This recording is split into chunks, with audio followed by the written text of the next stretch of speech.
We should probably start with the loss of the men's world number one, Jannik Sinner, losing in 5 sets to Daniil Medvedev. 6-7, 6-4, 7-6, 2-6, 6-3. Incidentally, this is the 36th 5-set match of the tournament, which is a Grand Slam record. Whoa. Beating the Australian Open of this year, which set the record just a couple of slams ago. So confirmation to 5-set tennis is confirmation alive and well. to schedulers everywhere that tennis is getting longer. Bear it in mind. Weird match. Yeah, weird match. I was commentating on it, and I did sets 1, 3, and 5, which were all the long ones. I mean, it was great fun. You know, there was lots of drama and 2 tie-break sets in amongst that lot. But you had Daniil Medvedev trying really hard to establish his position just behind the baseline, which was a fascinating scenario for somebody who's so often back with the line judges, and he really is trying to push himself to correct that. And I think particularly against Jannik Sinner. And so he was standing up to him. We saw that in the first 2 sets of that Australian Open final when he was hitting out so well. Got himself into a winning position in that first set and really choked away a couple of forehands. Missed glaring opportunities to take that set. But he came back so strongly, and he was just a better player, even through the parts of the match where maybe Sinner didn't look affected physically, but it quickly became apparent that Sinner was badly affected, and you know, he talked afterwards about having come into the match feeling ill, not being well, and the moment that the trainer came out to him and they decided to go off the court together, I was really disturbed by what I saw walking past my commentary box window, which is court level, court side, in the corner there. That's next to the exit. And he started walking, and then the physio had to sort of grab him by the arm to steady him and to help him walk off the court. I mean, that's, you know, given the way the guy's hurtling around the court, just imagine where he was. He was close to the edge there. He was close to sort of collapse, you know, fainting or something. Came out, did well to regroup, make himself competitive, even win another set, get it into a 5th, but you know, that was not 100% Jannik Sinner, and I know that might sound a bit... Daniil Medvedev's a big enough grown-up to know that he didn't beat 100% Jannik Sinner there.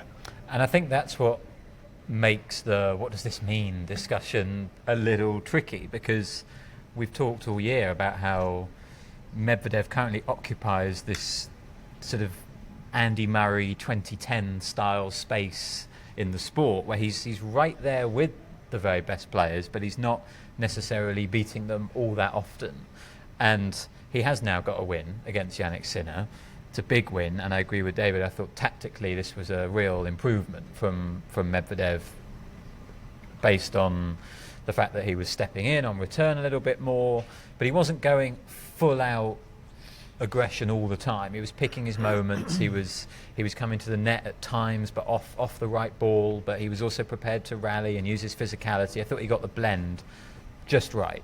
So there was a lot to be impressed by for Medvedev, but we can't ignore the fact that it wasn't full pelt Jannik Sinner, and that sort of makes you wonder, well, has Medvedev got over this big hurdle, or was it partly or mostly because of the way Jannik Sinner was clearly feeling in this match, which was under the weather? I suppose the beauty is we will get another, you know, attempt to find out the answer to that question in a few days' time when he plays Carlos Alcaraz in the semis, and that will be interesting from a tactical perspective as well, because when Medvedev has lost to Alcaraz, it's very often been Alcaraz exploiting all that space that Medvedev leaves in the court. Will Medvedev try and stand a bit further up? So we'll get maybe another go at answering that question in a few days' time, but for now it's like very, very impressed with what Medvedev did today, but there is another story here, and that is how Jannik Sinner was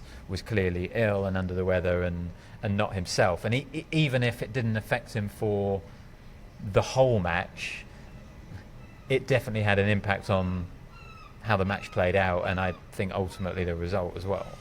Yeah, it's funny. There was a period of this match where it's a set all midway through the third set, which was nip and tuck. Sinner's been off for this medical timeout, and we're all extremely worried about his physical state. But the match is still very much on the line. He's right in it, in spite of that. And at that point, the only two scenarios available to Medvedev were finally getting a win over Jannik Sinner, albeit with the caveat of him being ill, or not even being able to beat ill Jannik Sinner. So given those two scenarios, this feels like a massive win, right? Because suddenly there's a really, really bad scenario on the line, which is you've lost the last 6, and he was semi-conscious for one of them, or for certainly a period of one of them. So, there's two ways of looking at it, aren't there? Sinner was ill, and it still took 5 sets. Interestingly, Sinner hit more winners today, fewer unforced errors, and won more points. And for that reason, tennis is a beautiful sport.